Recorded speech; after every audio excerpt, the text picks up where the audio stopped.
Assalamualaikum warahmatullahi wabarakatuh. Kami mahasiswa Universitas Negeri Makassar.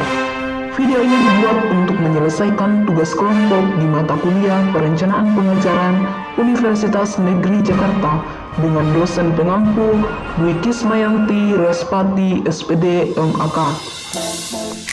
Kami dari kelompok 2 terdiri atas 7 anggota yang masing-masing bekerja sama dalam menyelesaikan tugas ini.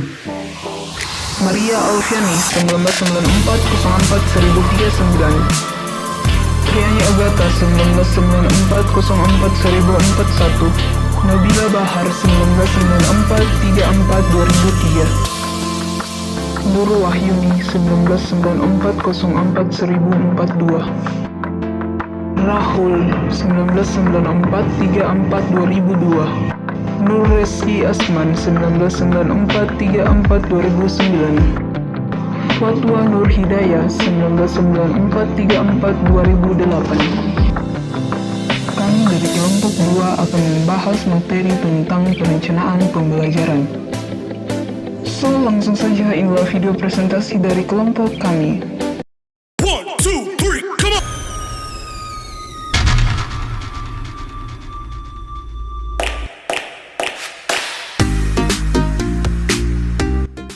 Pengertian perencanaan. Di dalam Kamus Besar Bahasa Indonesia, perencanaan berasal dari kata dasar rencana, yang artinya konsep, perancangan, dan program. Dan perencanaan artinya proses, perbuatan, dan cara merencanakan. Nah, dapat kita ketahui bahwa perencanaan lebih menekankan pada wujud tujuan di masa yang akan datang dan usaha untuk mencapainya. Nah, itu adalah pengertian dari Kamus Besar Bahasa Indonesia. Selain dari pengertian KBBI, ada pula pengertian dari para ahli, seperti Wina Sanjaya. Ia berpendapat bahwa perencanaan itu berasal dari kata dasar rencana, yang artinya pengambilan keputusan tentang tindakan apa yang harus dilakukan untuk mencapai tujuan tersebut. Nah, selain Wina Sanjaya, ada pula William H. Newman yang berpendapat secara singkat bahwa perencanaan itu adalah menentukan apa yang harus dilakukan. Selain itu ada pula Nana Sujana yang berpendapat bahwa perencanaan merupakan proses sistematis dalam pengambilan keputusan tentang tindakan apa yang harus dilakukan pada waktu yang akan datang.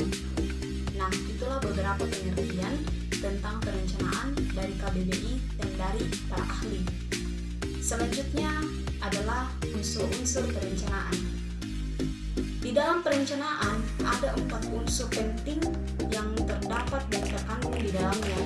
Yang pertama adalah tujuan, kemudian strategi, kemudian sumber daya yang mendukung, dan implementasi keputusan. Yang mana yang pertama adalah tujuan, bahwa di dalam perencanaan adanya tujuan yang harus dicapai. Setelah adanya tujuan, maka kita lanjut pada strategi. Strategi apa yang harus kita lakukan untuk menjalankan rencana tersebut. Setelah itu sumber daya yang mendukung dalam melaksanakan rencana tersebut. Dan sampai pada akhirnya adalah implementasi dari setiap keputusan, bahwa kita harus perlu untuk menerapkan apa yang telah kita rencanakan.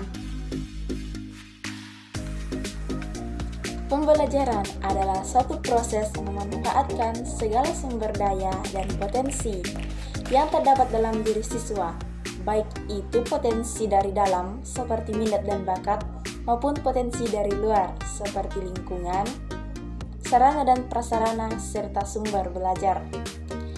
Menurut Sujana Degeng, pembelajaran adalah suatu proses untuk membelajarkan siswa, sehingga dalam proses pembelajaran ini tidak hanya terjadi interaksi antara siswa dengan guru, melainkan juga terjadi interaksi antara siswa dengan sumber belajar yang lain yang digunakan untuk mencapai tujuan yang diinginkan. Oleh karena itu, pembelajaran tidak memusatkan perhatian pada apa yang ingin dipelajari, melainkan memusatkan perhatian pada bagaimana membelajarkan siswa. Pembelajaran menurut Tina Sanjaya yaitu proses pengambilan keputusan secara hasil berpikir secara rasional tentang sasaran dan tujuan, yakni perubahan perilaku serta rangkaian kegiatan yang harus dilaksanakan sebagai upaya pencapaian tujuan tersebut dengan memanfaatkan segala potensi dan sumber belajar yang ada. Selanjutnya yaitu karakteristik perencanaan pembelajaran. Yang pertama yaitu perencanaan pembelajaran merupakan hasil proses berpikir. Yang kedua yaitu perencanaan pembelajaran disusun untuk mengubah perilaku siswa sesuai dengan tujuan yang ingin dicapai. Yang ketiga atau yang terakhir yaitu perencanaan pembelajaran berisi tentang rangkaian kegiatan yang harus dilaksanakan untuk mencapai tujuan tersebut sehingga berfungsi sebagai pedoman dalam mendesain pembelajaran sesuai dengan kebutuhan. Pentingnya perencanaan pembelajaran. Jadi di dalam perencanaan pembelajaran terdapat hal-hal yang menjadikan perencanaan pembelajaran ini menjadi penting. Hal yang pertama yaitu perencanaan pembelajaran sebagai proses yang bertujuan. Jadi perencanaan pembelajaran itu merupakan sebuah proses yang akan mengantarkan pada tujuan yang hendak dicapai. Sesederhana apapun proses pembelajaran yang dilakukan oleh seorang guru kepada siswanya, maka proses pembelajaran ini diharapkan mampu mengantarkan siswa sebagai peserta didik pada tujuan yang hendak dicapai. Selanjutnya, urgensi yang kedua mengenai pentingnya perencanaan pembelajaran yaitu adalah proses kerjasama.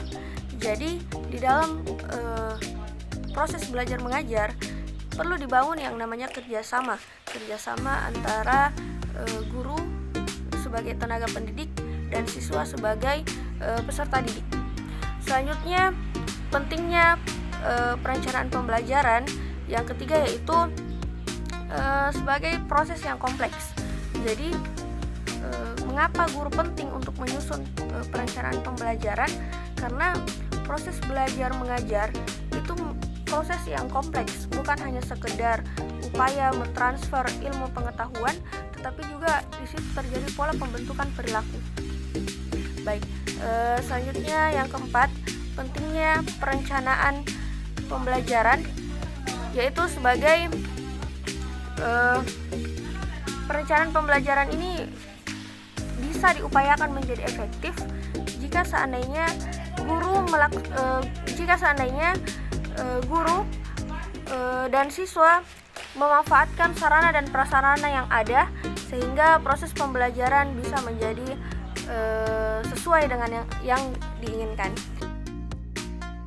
Manfaat perencanaan pembelajaran.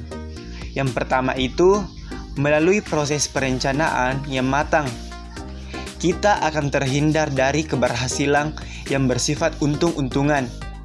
Kedua, sebagai alat untuk memecahkan masalah, guru akan dengan mudah mengantisipasi berbagai masalah yang mungkin timbul. Yang ketiga, untuk memanfaatkan sumber belajar dengan tepat, guru dapat menentukan sumber-sumber yang dianggap tepat untuk mempelajari suatu bahan pembelajaran. 4. Perencanaan akan dapat membuat pembelajaran berlangsung secara sistematis. Proses pembelajaran tidak akan berlangsung seadanya. Fungsi perencanaan. Jadi, fungsi perencanaan terdapat 8 fungsi.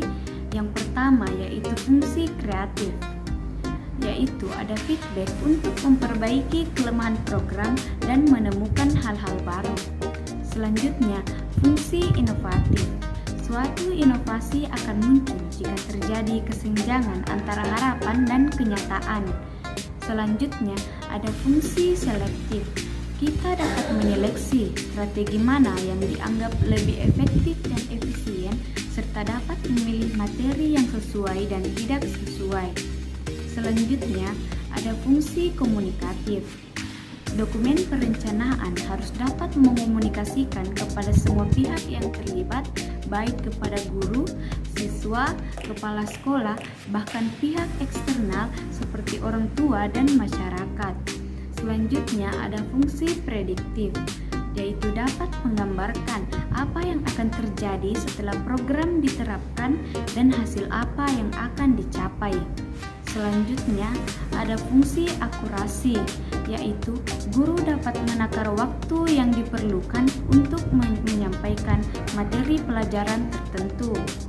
Selanjutnya ada fungsi pencapaian tujuan. Pembelajaran memiliki dua sisi yang sama pentingnya, yakni pada sisi belajar dan sisi proses belajar. Selanjutnya fungsi terakhir yaitu fungsi kontrol. Kita dengan perencanaan, kita dapat mengetahui sejauh mana materi pelajaran telah diserap oleh siswa dan materi mana yang belum atau yang sudah dipahami oleh siswa. Kriteria penyusunan perencanaan pembelajaran. Nah, di sini saya lihat terdapat beberapa kriteria dalam penyusunan perencanaan pembelajaran ini. Itu yang pertama, signifikasi atau kebermaknaan. Di sini signifikasi tidak hanya sekedar menjadi pelengkap saja dalam penyusunan perencanaan pembelajaran ini. Nah, kemudian yang kedua yaitu relevan atau kesesuaian internal dan eksternal terhadap kurikulum yang berlaku dan kebutuhan siswa tersebut. Dan kemudian yang ketiga itu kepastian, artinya berisi langkah-langkah pasti yang dilakukan secara sistematis. Kemudian kriteria selanjutnya yaitu adaptabilitas. Nah, adaptabilitas ini bersifat lentur atau tidak kaku. Nah, kemudian kriteria selanjutnya yaitu kesederhanaan. Nah, di kriteria kesederhanaan ini artinya mudah untuk diterjemahkan dan mudah untuk diimplementasikan. Nah, kemudian kriteria penyusunan perencanaan pembelajaran yang terakhir yaitu prediktif. Nah, di sini prediktif artinya dapat menggambarkan apa yang akan terjadi sehingga mudah bagi guru untuk mengantisipasinya.